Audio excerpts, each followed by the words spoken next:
Hello everybody and welcome to episode 6 of Supersymmetry. It's been a little bit of time since I last recorded, so it's been about a week since I actually last recorded. So it's going to take me a little bit of time to adjust to recording again. I'm standing in quicksand now. So in the last episode, I built this lovely polyethylene setup. This is, I love looking at this processing chain for what it is, polyethylene. It's quite a processing chain just for polyethylene. It's good fun doing all of this though. I also made this lovely combat shotgun, as well as the iron armor set. I've also discovered that I can disable certain slots for my armor using the cosmetic armor slot. This basically makes it so that it doesn't render the actual armor on my player, which is brilliant for recording. So today's episode is going to be quite fun. I have plans for going to the Beneath, since I'm going to need, for the EBF coming up, a lot of graphite. The graphite isn't actually necessary, but I'm going to be using the graphite to produce carbon in the centrifuge, since carbon can be used in the blast furnace for the fastest recipe. Plus, I just want to go to the Beneath again. I'm well equipped this time to go to the Beneath instead of the last time, which was when I went there, what was it, like episode 1 or 2? And I had basically no equipment, I had nothing. And there is another type of ore which I'm going to be looking for in the Beneath, but I will share that when I get to it.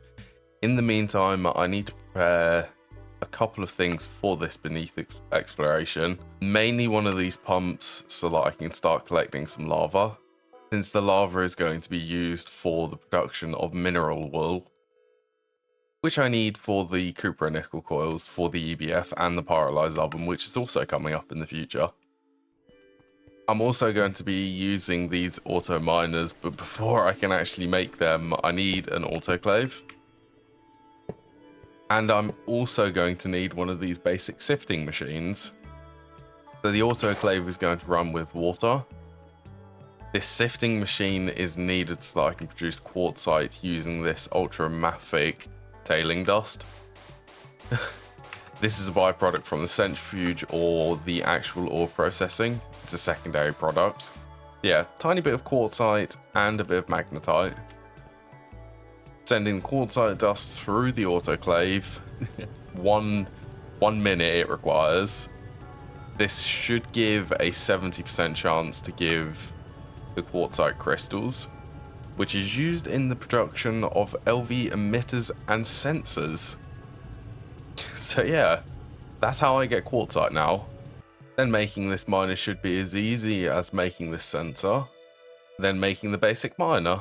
This is going to be a very important technological advancement for me, since this will allow me to actually mine things automatically instead of me having to mine them myself with the drill. The only sad thing is I am going to have to charge this using batteries, as in Supersymmetry you can't bring a portable diesel generator or gas turbine, for instance, to power these miners. Right, I think I'm ready to actually head to the Beneath. This is some of the batteries which I'm going to be using. I haven't got all of them. I haven't made them or haven't finished crafting them, and I still need to charge them. This will have to do. Also, this tape, I can apply that to these crates, and then I can pick this up and it will store the inventory. So I am completely ready to go to the Beneath. The mobs which are in here, oh, that's going to be fun. If you haven't already watched, or if you're new to the channel, the mobs are in the Beneath. I showed them in episode 1 or episode 2 of season 1. They are interesting to say the least. I will wait until I'm in the Beneath and then I'll show them to you. It's the bestest way to show them, I think. And after messing around with the elevators and the bottomless pit to try and get everything to line up properly, and figuring out how the Beneath portal works, I now have an actual bottomless pit in the base, which goes straight into Beneath. Right, I'm now ready to actually set up this pump and this miner in the Beneath. Finally, yeah, I just wanted to I set up the bottomless pit and the elevator so that everything could work properly. And I also didn't know how the transition portal works, and by the looks of it, they have to be the vanilla Minecraft ladders to work seamlessly like this. It will spawn a transition portal, then when I come up, it gets rid of it, and it also doesn't remove the ladders. If I use the ladders from the Take Guns mod, they got voided, which is not that good.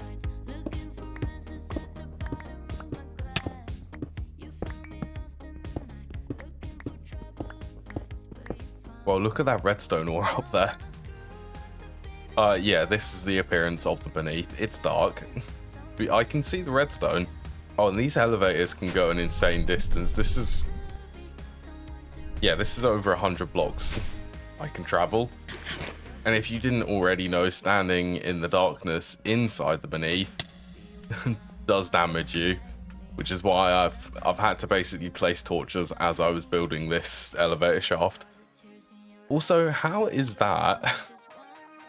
You know what? I'm gonna leave this in the video. Let's go into free cam.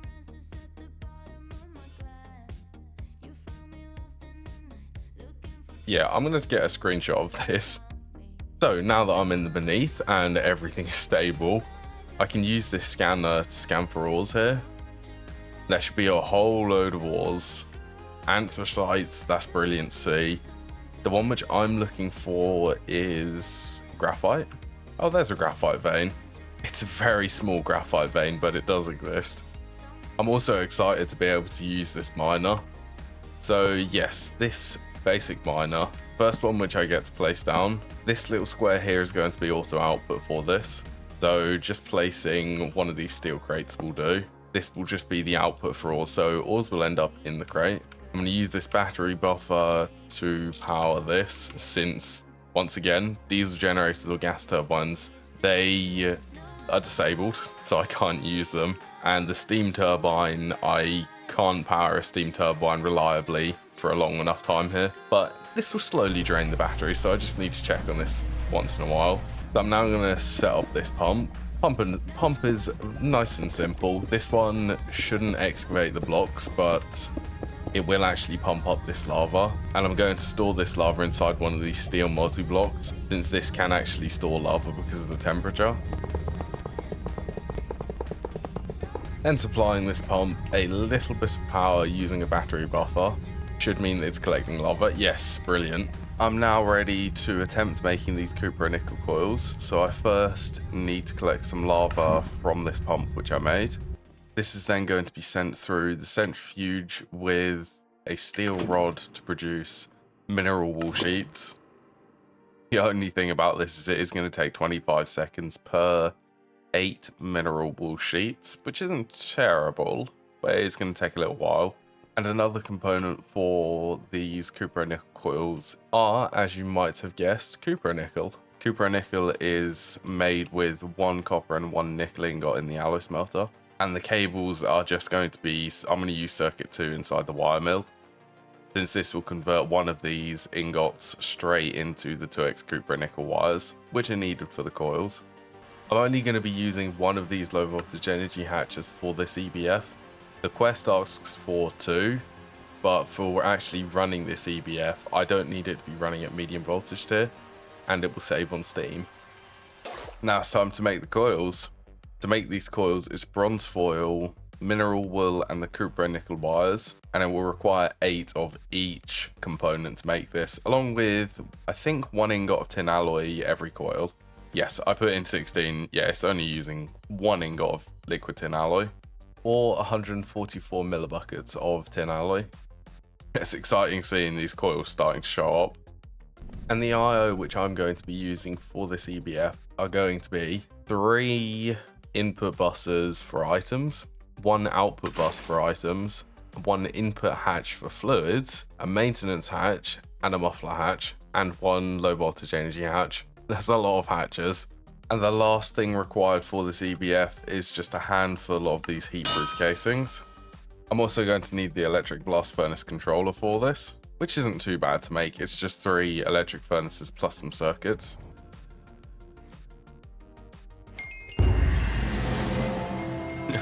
I was waiting for that achievement and the quest. Now here's the time which you've probably all been waiting for, and that's actually building this EBF. I'm excited for this. It's the first EBF I've made in Supersymmetry. Achievement get. Let us begin building this EBF in this little slot here.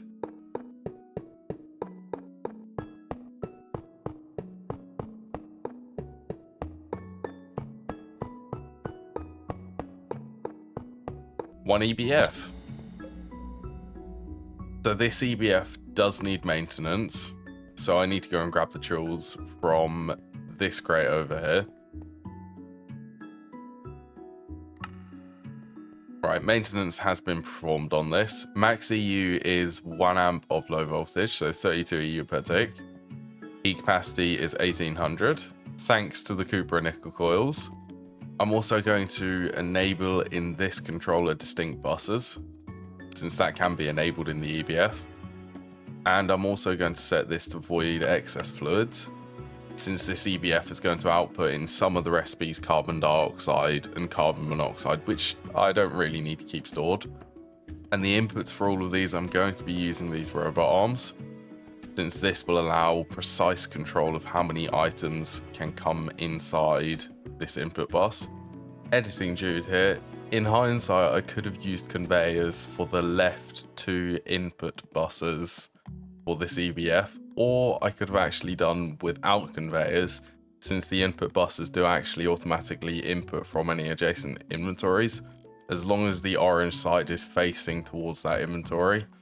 I don't know why I wasted the extra circuits on them robot arms. If anyone wants to copy this EBF design, do as I say, not as I did, because that is a little bit wasteful for the circuits and some steel. And for this first robot arm, I need to set this one to the recipes for steel, or no, it's not steel, it's pig iron and nickel.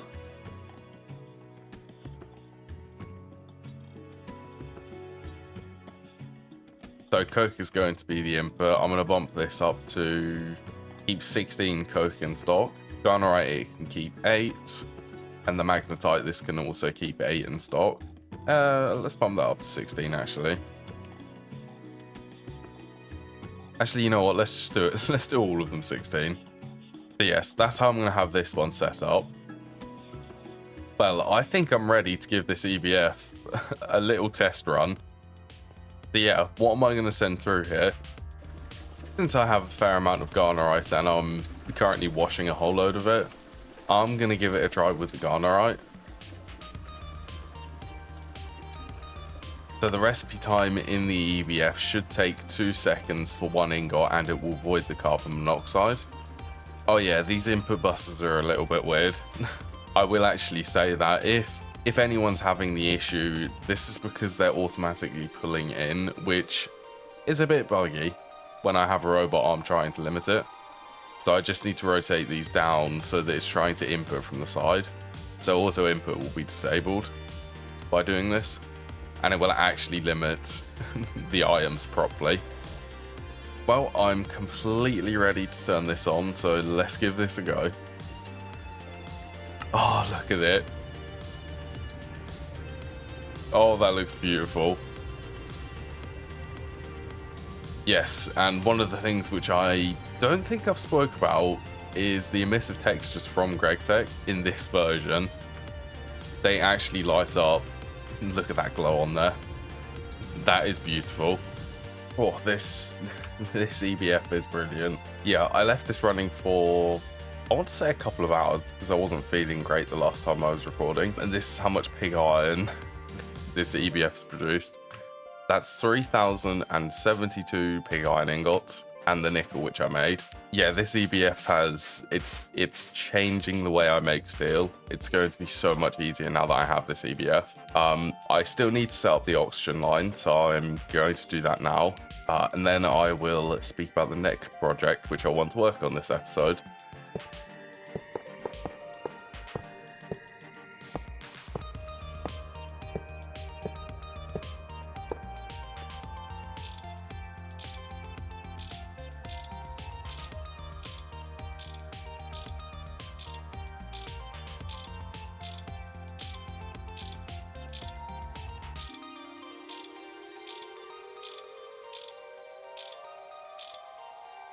There we are, 1 oxygen feed sent to this EBF. And the reason why I want oxygen is so that I can produce steel and iron through this EBF. Yeah, so in theory, if I take 2,000 actually, so that will be 1,000 pig iron, well 1,024. This can be sent through, this is circuit 2 to produce steel, I think. It's steel or iron, it's iron, and it's a 10 tick recipe. And then if I put 1,000 inside this input bus, when this is finished, it will start producing steel. And then the leftover iron, which is in here, I can send through this forge hammer, and this will produce wrought iron for me. So they are the 3, I suppose, iron types of iron materials which I can make. So it's steel, wrought iron, and iron. All things which are required for pretty much most, if not all, LV machines and higher tier components. Everything requires steel. Machine hulls, they require wrought iron, and iron that's used for even more things. Things which I can't think of. But anyway, I want to start working on the next project, which is making this circuit assembler. The LV circuit assembler, which requires 2 medium voltage circuits. The only tier of medium voltage circuit I can make it at the moment are these good electronic circuit boards. So these require 2 diodes, and I only want to make up 2 of these, and then I will make a batch of a stack of medium voltage circuits. So for this recipe, I need galena, fine copper, and liquid glass.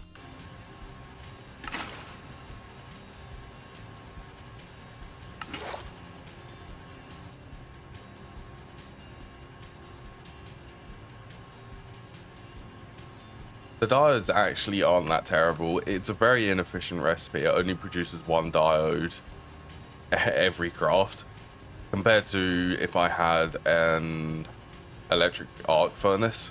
But I don't, so I can only make this one. I only need 2 of these diodes to start off with, though. 2? Did I say 2? I need 4, and also that's the quest.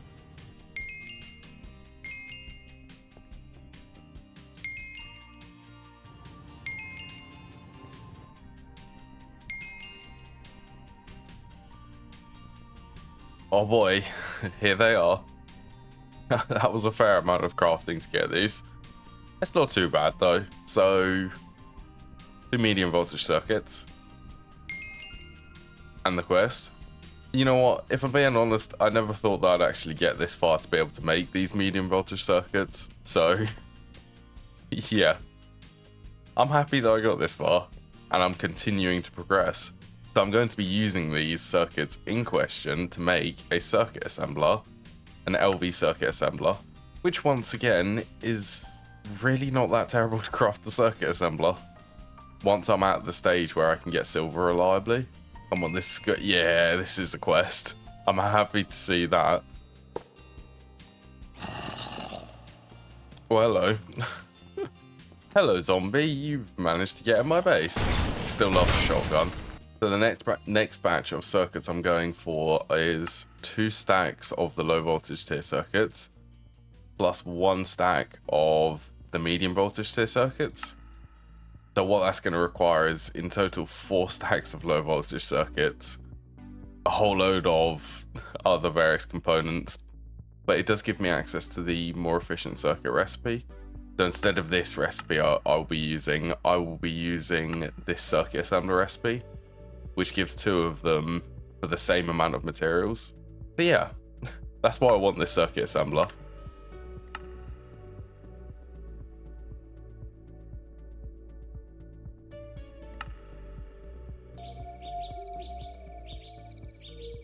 Oh, that's a bandit.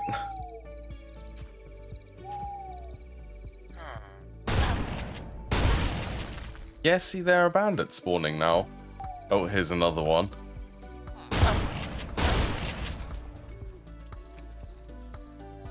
I actually don't mind collecting this heavy cloth.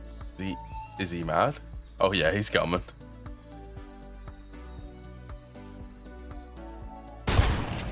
And you also do have a... Oh, I need to reload.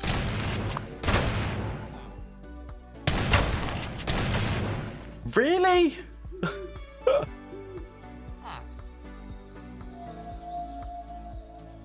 Really? Oh, I died. Gathering my stuff might prove problematic. I want my stuff. Right, after I got rudely interrupted by that again, by something else, back to the time lapse.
Well, that was quite fun, making these circuits.